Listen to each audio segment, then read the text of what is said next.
Today on the show, I am joined by an awesome guest, and we're going to talk a little bit about smartphones. And yes, we've talked about smartphones before on the show, but boy, this is a much bigger scope. It's going to be a great conversation. Y'all stay tuned. Podcasts you love from people you trust. This is TWiT. Listeners of this program get an ad-free version if they're members of Club TWiT. $7 a month gives you ad-free versions of all of our shows, plus membership in the Club TWiT Discord, a great clubhouse for TWiT listeners.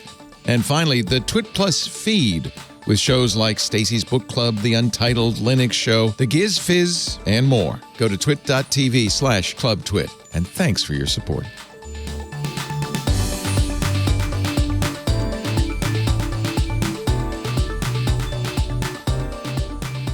Hey, what's happening, everybody? I'm Ant Pruitt, and this is Hands On Photography. I hope y'all are doing well. I am unbelievable as always. Another fine week here at TWiT Studios, where I like to sit down and share different tips and tricks about being a better photographer, a better post-processor, or even sitting down with a working professional in the world of photography and video and just pick their brain a bit and, get some knowledge from them so I could share it with you, the loyal hands-on photography listener.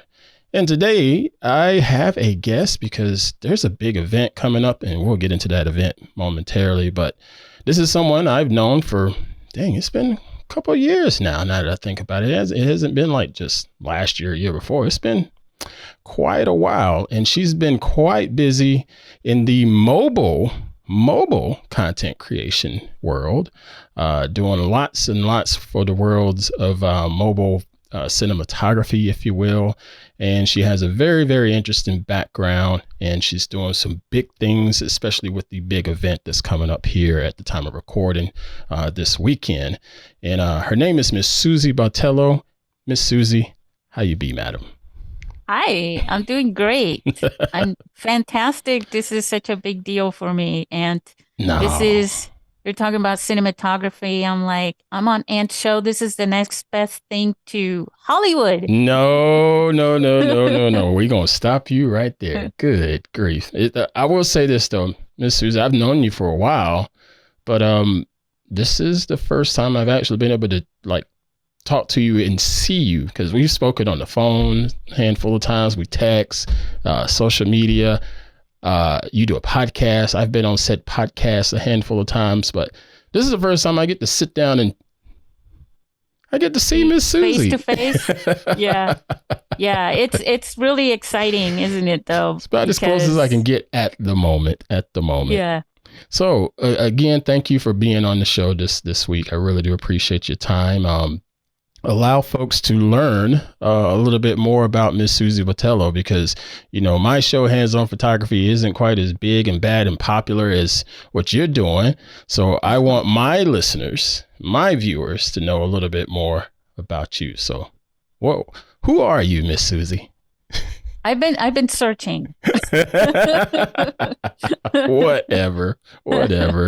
I'm just me, I'm Susy Botello, obviously. I have a passion for storytelling and mobile filmmaking, something that I saw way back during 9/11, but that's a long story I'm not going to talk about right now. And back in 2009, like I said, 9/11, 2001. And I waited for many years, and I could not figure out why people were not talking about making movies with their mobile phones yet, with their cameras on the phone. Mm-hmm. And finally in 2009, I just said, okay, that's it. Let me just do this as a competition. And the best way to do a competition to challenge people to try it is through a film festival. And I thought, everybody's just going to jump right in and do it. And took a few years for people to humor me and actually start trying. But I think it was the iPhone 4 that really inspired people, because that was the first camera that had well, not the first camera, but the first phone that had a camera with HD resolution. And that really started to tell people, hey, you know what? I'm going to start trying and experimenting. And then they found me online. And believe it or not, Ant, the first people that submitted films to my film festival were in other countries. The first one was in Spain. And then another one was in UK. Another one was in France. And then finally, I got a few people from the United States. I had another one from Macedonia that actually came to the first film festival. And that was the kickoff in a way, because then people started showing up from all over the world. And here we are. We're on the 12th year. We've gone around the clock, I guess. 12 full. That's Man. awesome. That's awesome. Yeah. So I know you say 9/11 was a bit of the kickoff with it with this endeavor for you, and the tech that was available at the time with the iPhone 4. Now, well, I don't mean to really not on 9/11. Not the no, just some years after that. Just some. Yeah, I know because I know the story. I'll have to put it. I know the story. I'll actually link to that in the show notes this week, because it is a very it's a fascinating story, and it does make sense. But I know you were saying, like, with the technology available at the time with the iPhone 4. Now don't get me wrong. I thought there was a Droid shooting HD at that time too. From Motorola, but that's another story. 2010. I think so, but that's okay. Yeah, it could have been. Because so the how should I say that, the flack that I got, right, was there's no way a cell phone video will look okay on a big screen. Oh yeah, right. And I was like, sure they will, because you remember those flip cams? Yep. And people had those. Those were HD. They weren't 1080. They were 720. Yep. And they were before the iPhone 4, but they weren't on a phone, obviously. Right. And I, because of the work that I did at the time in video production, I had already seen that the video on those would look okay on a big screen, and you got to start somewhere. Yep.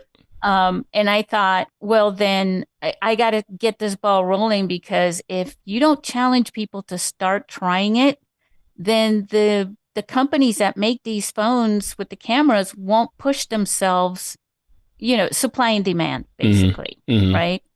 And the first HD camera on a phone, though, from all the research that I've done, was the iPhone 4. Wow. But if there was another one, then we should send that out, because I haven't heard of another one. No, I just have to give you a hard time because on my side of things, I am a bit agnostic with it, even though I use Android 99% of the time.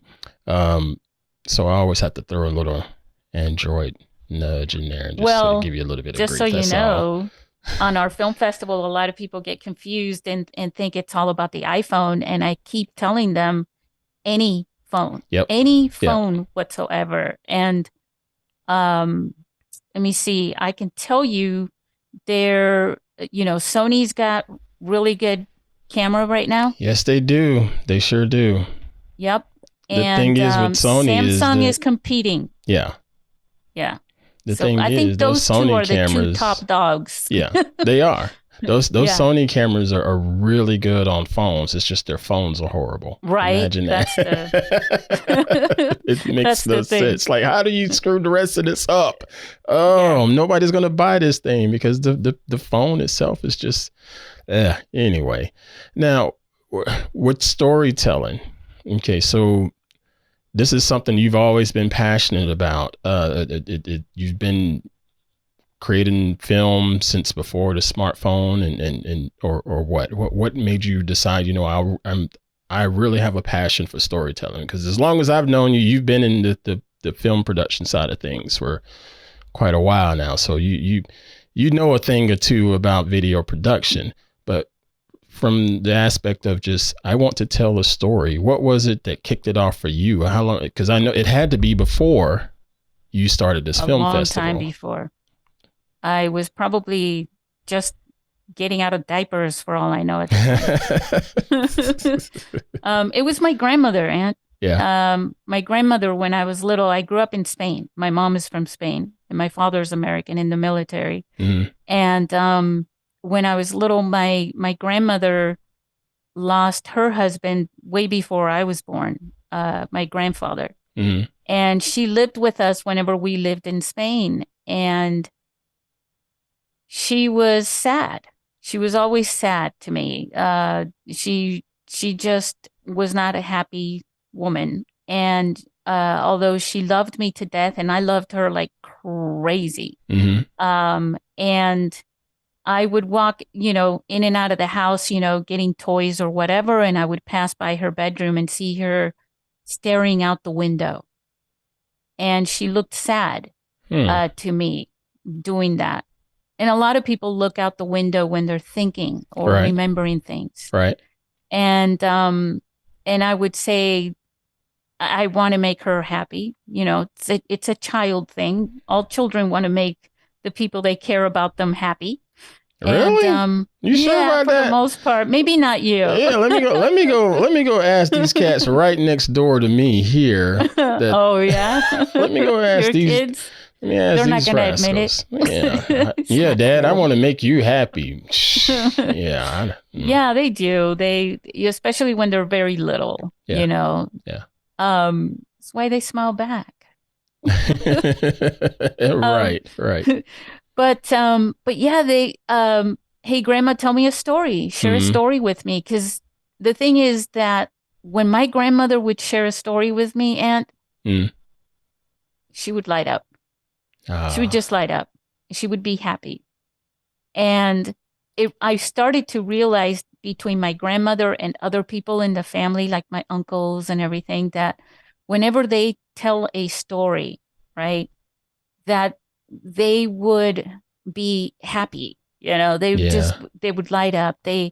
It was a moment for them to share stories. That's awesome. Yeah. And I started to realize through my travels, because I traveled to different countries, I lived in Italy and I lived in Spain. I lived in here, and I always realized that people always liked sharing stories.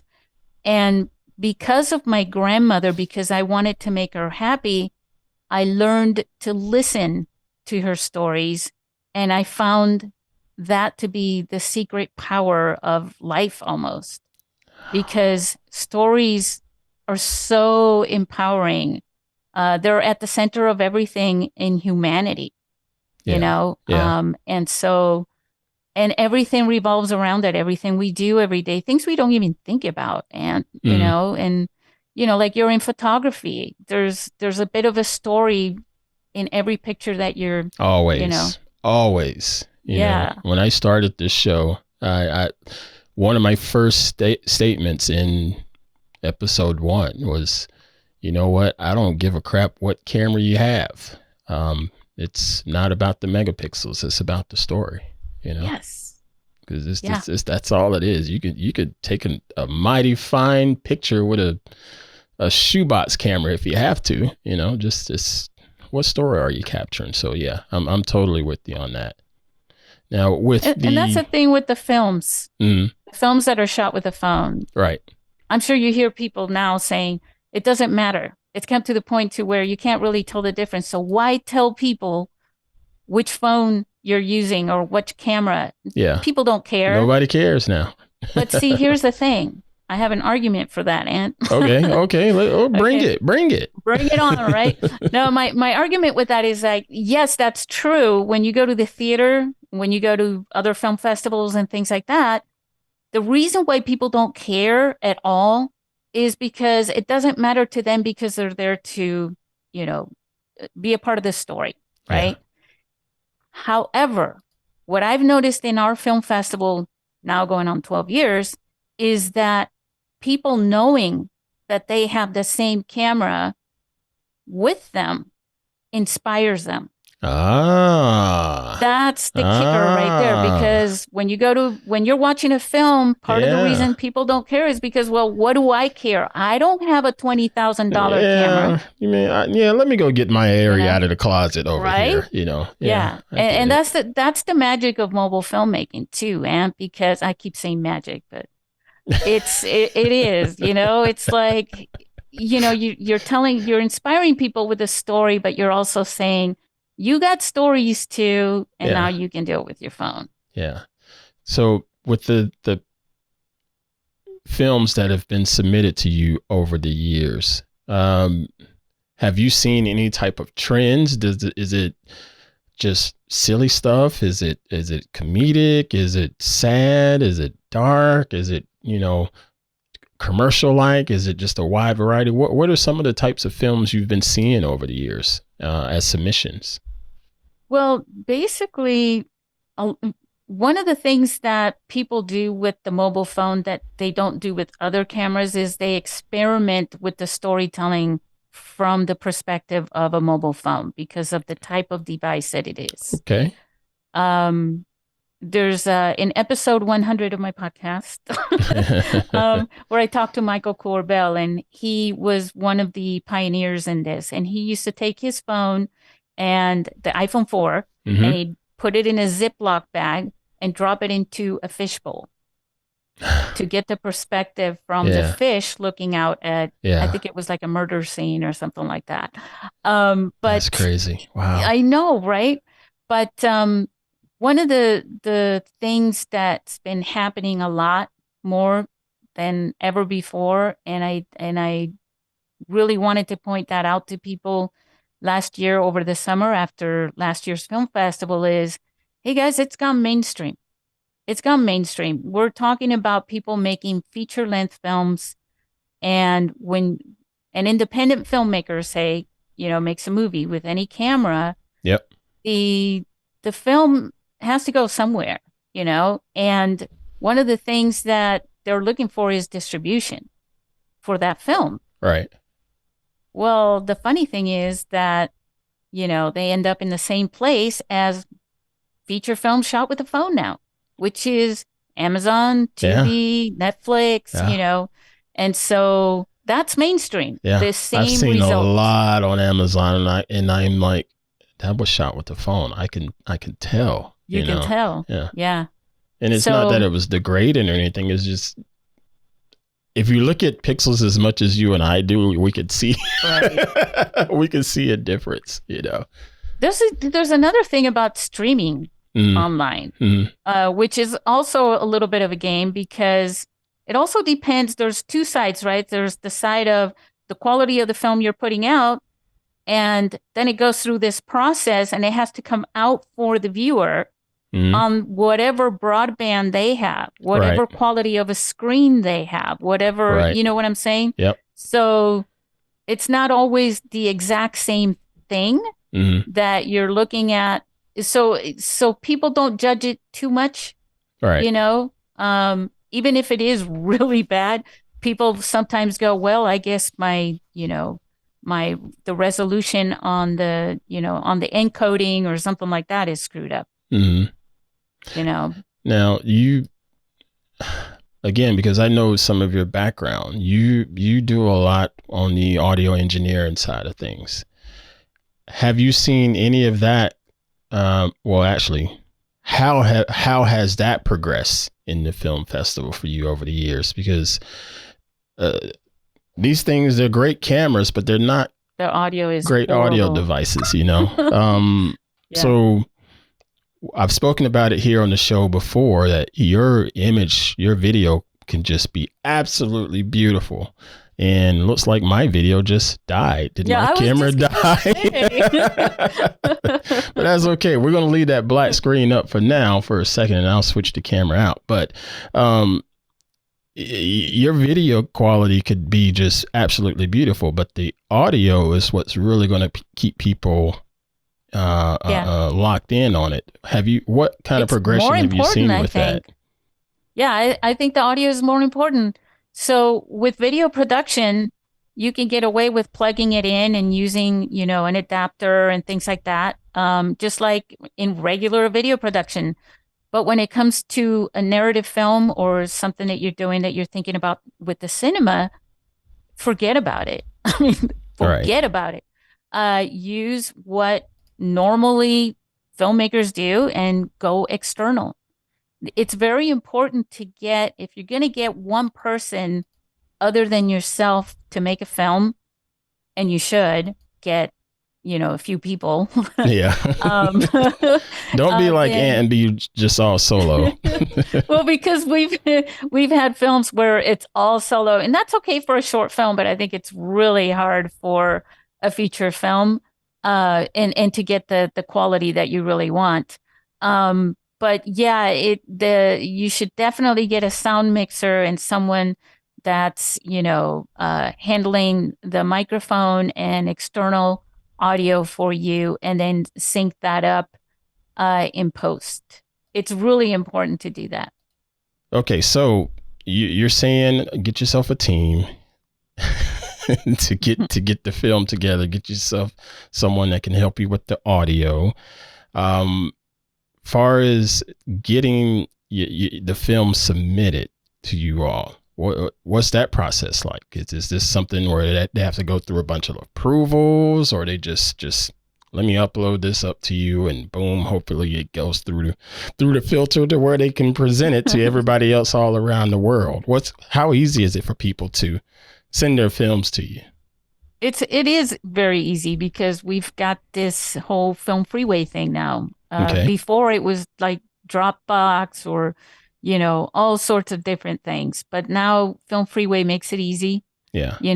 And then we just go through that. Sometimes there's a hiccup here and there where it's like, they got to send me the film from, like a higher quality film than what they can get from Film Freeway. Film Freeway gives you the option to put Vimeo and YouTube videos. And that sometimes the quality of that is not as good. Yeah. So sometimes they'll upload a film somewhere and then I'll download it. But the process is fairly easy. What I do is make them promise. So they have to tell me what camera they used.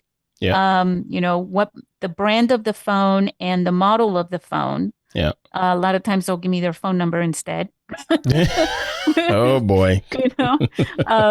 And then what I do is, because people ask me, how do you know all the different phone models and things like that? Yeah. And it's like, well, there is Google, you give me the name and the brand and the number. Right. And then, of course, if there's a question where I'm not sure you really did film this with a phone camera, if for whatever reason I have that suspicion, I'll have them give me footage that is in the film, but I want the raw, the original footage, which has the source on there. Yeah, all the meta.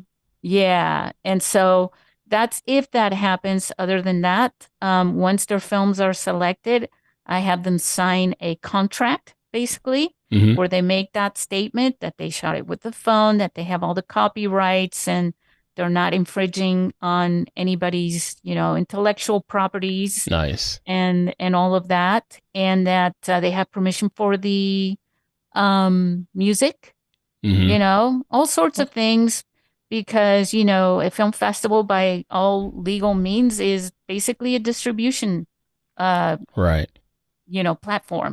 And so we have to be careful with that stuff. And a lot of if there was any listeners that have submitted films to my film festival, they're like, yeah, Susie, you're such a stickler for that stuff.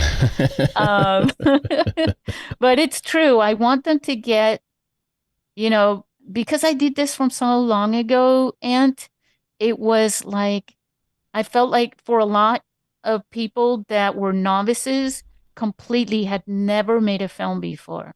Yeah. And I was telling people, go make a movie, even if you've never done it before. So I have to be patient. I have to do this thing where I'm teaching them a little bit of the process as well, and so, and I'm okay with doing that. Right. My heart is in it, and I want them to succeed. I mean, I'm telling people, I want to realize your dream, Yeah. And people appreciate that, and I've met a lot of wonderful, awesome people that even after 6-7 years or whatever, they still will sometimes email me and let me know how they're doing and things they're up to. And I think that comes from that, because they know I care. Right. And, Right. I'm helping them submit a film and share their film. And, people in other countries, especially, they love the idea of having their film shot, not shot, but shown Right. here, Right. with SeaWorld and all that, California. It's a big deal. I get that. Yeah. I get that.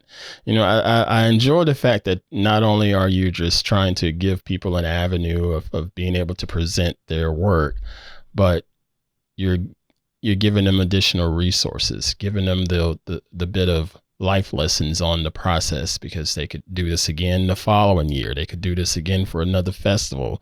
They could even do this again on set somewhere. Just take the lessons and go to a different set and collaborate with another creator. I really do respect you for that, because that's some people, they don't have that knowledge and they don't even really know where to get it, and spend a lot of time just sort of stumbling and fumbling around. And yes, it's great to stumble and fumble around here and there, because you can learn that way too. But having a resource like you that's been doing this, right? Yeah, right. For someone having a resource like you that's been doing this for a long time, oh, that's so much better. So big kudos to you for that.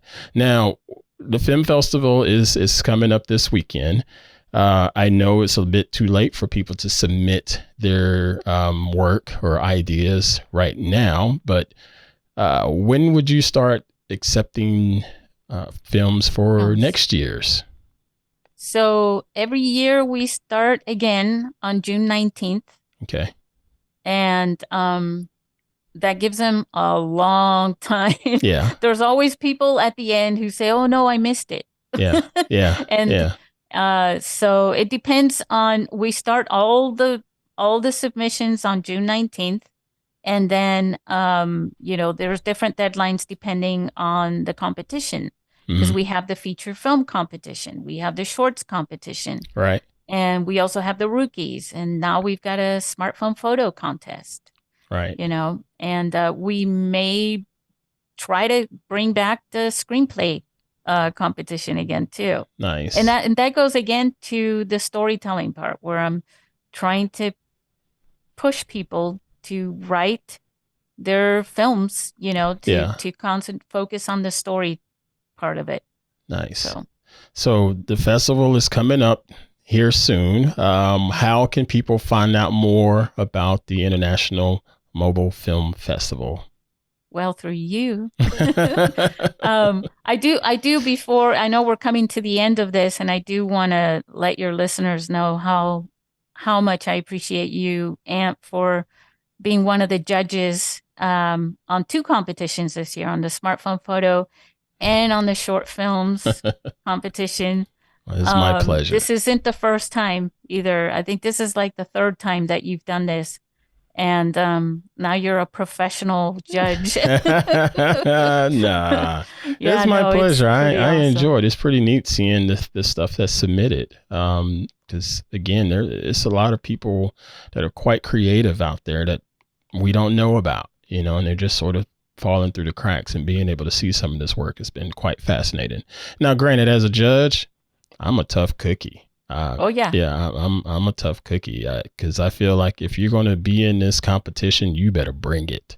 That's just me. And so I know I've judged some of the submissions quite harshly, and it allows me to put in my feedback and comments and things like that. And I'm of the mind that you're not going to learn if no one's going to, if people are just going to tell you, "Oh, you're doing just great," when no, this could be improved upon. Constructive criticism can go a long way.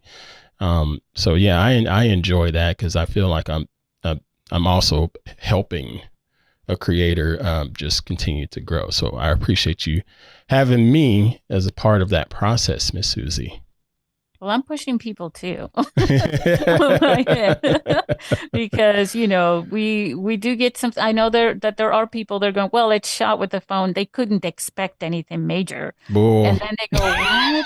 You turned it down? It didn't make it? Come on! And sometimes you just have to come to the film festival, guys. Yeah, you have to come and you have to watch the films, and then you'll be blown away. But by what you see, because not only the video, but like, as we were talking about, it's also the audio. Yeah. And that's a big deal. It is. And that's another part that you got to focus on. 3 things, of course, the story, the video, and the audio. Yep. And it's really that simple. If you focus on those 3 things, more than looking for the next new gear and the gimbal and the another set of lenses and another app and all those things, concentrate on those 3 things and then let all the other things come together because of those 3 major things. Indeed. Oh, and you could find out about it at internationalmobilefilmfestival.com. Excellent. Now, as far as keeping up with you, how do we keep up with you and what you got going on? The best thing to do is to go to, there's a link on the website that says founder. And what I've done, because of all the social media chaos that's been going on, I'm just putting all the links there where you can find me. So if you're on social media at all, you can find at least one of those where you are and just connect with me and I'll connect right back. Ant, it's kind of, I love social media. She's good people, the folks. platform doesn't matter to me as much. Right. Because it's about the people that, You're good people and it comes through. It does come through. Well, there's a bunch of wonderful people and I love to connect with them like you. Oh, I'm all right.